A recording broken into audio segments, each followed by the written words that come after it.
What if I told you that some of the richest black pastors, the same ones preaching about holiness and discipline, were secretly battling a very different kind of spirit? While their congregations hung on every word, praising their sermons and their wealth, few knew the truth behind closed doors. From million-dollar pulpits to flashy lifestyles, these pastors carried a hidden struggle that shocked those who found out. Get ready, because these are 10 rich black pastors who were drunk all the time. 10. Barnabas Lyanzondo. Barnabas Lyanzondo built a name for himself as one of South Africa's respected preachers, carrying the kind of influence that put him among the wealthier men of the cloth. He had the image of a leader who commanded authority from the pulpit, but outside those church walls, his story was tangled in whispers that never seemed to die down. The constant talk was that he struggled with alcohol. Even though no major arrest or public scandal tied him directly to bottles in his hand, the cloud of rumor was heavy enough to follow him everywhere. In ministry, reputation is everything. For Barnabas, his sermons often spoke about holiness, self-control, and discipline, yet the gossip painted him as a man secretly drowning his struggles in drink. People inside his church defended him, but others saw the contradiction as impossible to ignore. Over time, it didn't matter whether every rumor was true or exaggerated. The stain of being linked to alcohol was enough to damage his credibility and overshadow his message. This is why Barnabas Lyanzondo fits into the story of rich black pastors who were drunk all the time. Even without concrete proof, the bottle became part of his narrative. The power of the pulpit gave him authority, but the shadow of alcohol, whether real or imagined, took away some of the respect he worked so hard to build. His case shows how, in the world of wealthy preachers, sometimes perception alone is enough to ruin a name. 9. Pastor Victor Kari. Pastor Victor Kari was no stranger to the spotlight in Kenya. He preached fiery sermons that drew crowds, and his position gave him both influence and money. Yet while his church members looked up to him as a spiritual guide, the media painted a very different picture. His name regularly appeared in scandal columns, not for his teachings, but for his drinking habits. Stories of alcohol-fueled nights circulated widely, creating the image of a man living two separate lives, one in the pulpit and one in the shadows. For a pastor, there's nothing more dangerous than being seen as a hypocrite. On Sundays, Victor Kari would deliver messages about righteousness and self-control. But during the week, the talk of his drinking painted him as a preacher who couldn't live up to his own words. Even when he tried to deny or downplay the gossip, the stories only grew bigger. For many, it was hard to respect a man who spoke against sin, but was rumored to be drowning in bottles behind closed doors. Victor Kari stands as a clear example of how alcohol has left a lasting mark on wealthy pastors. His reputation became tied less to his ministry and more to the scandals that followed him.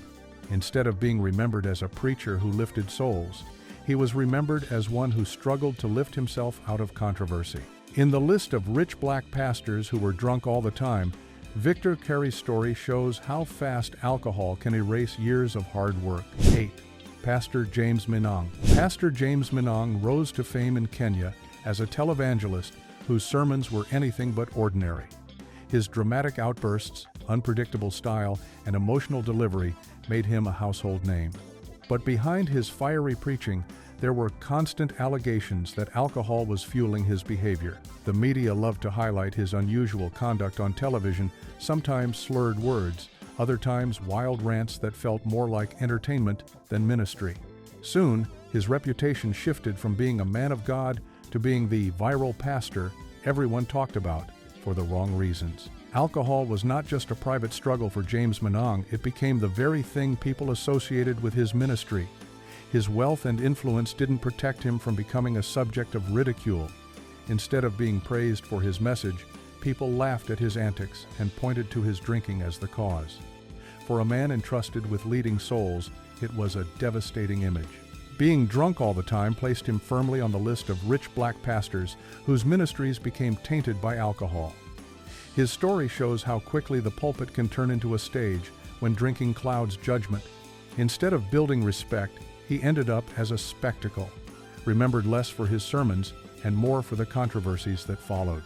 For Pastor Minong, the bottle stole the dignity that his position once gave him, making him one of the most scandalized names in modern African ministry. 7. Prophet Nigel Guy. Prophet Nigel Guy was no stranger to controversy in Ghana. Known as a bold preacher with wealth, influence, and thousands of followers, he also carried a reputation for drinking heavily. Unlike many pastors who tried to hide their struggles, Nigel shocked the public with his unapologetic stance.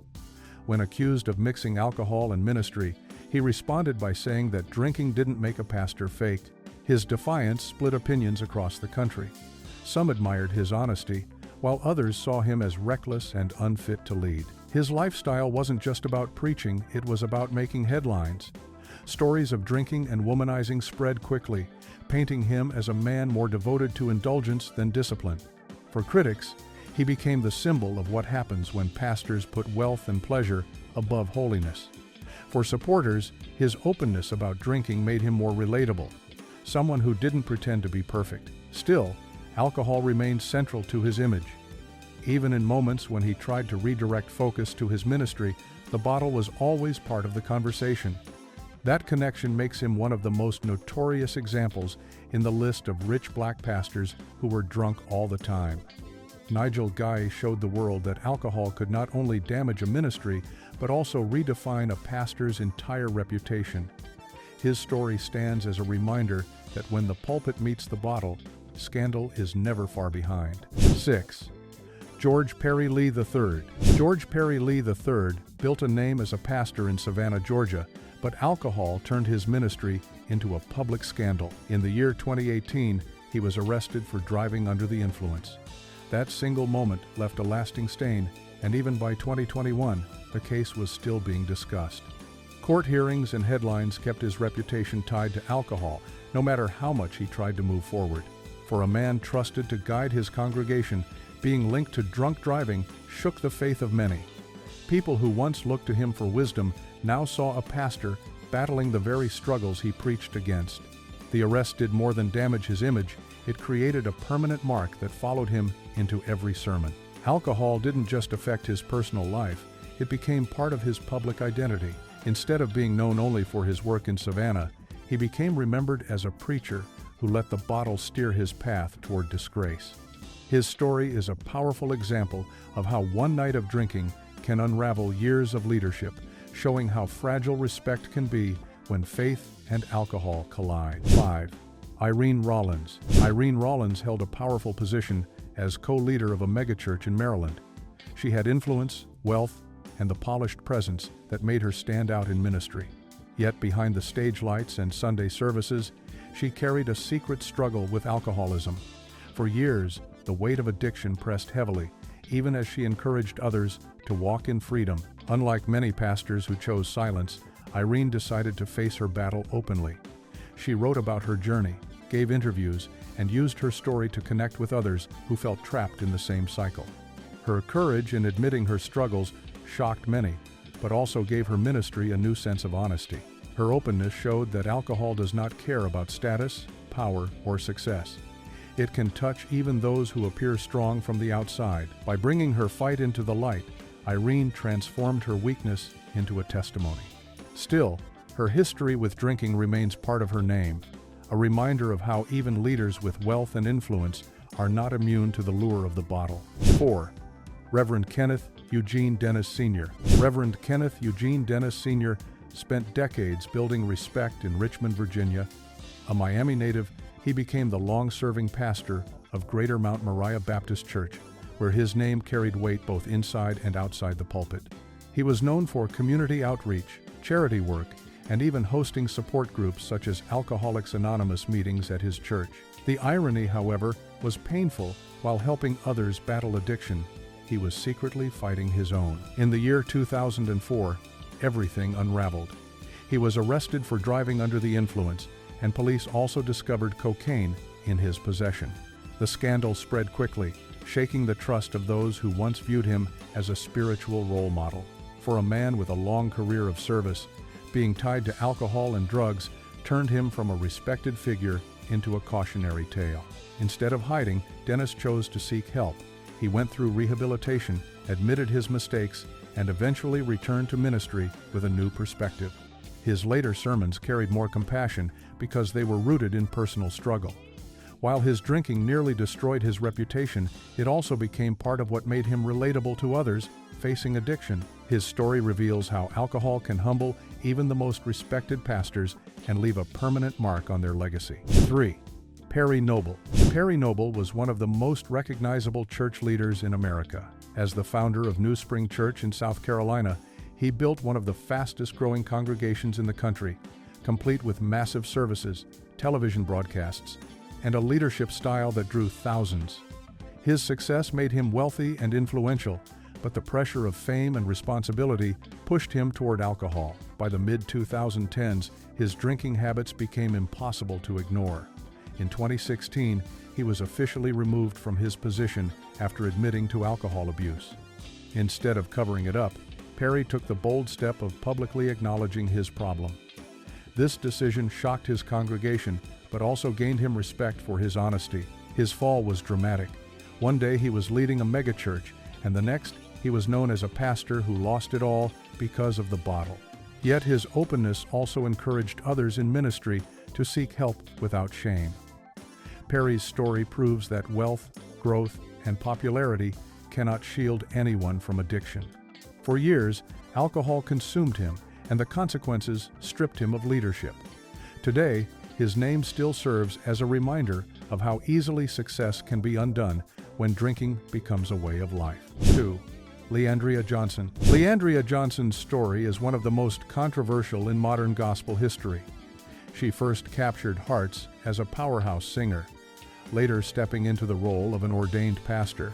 With fame, wealth, and a loyal following, she seemed destined to soar.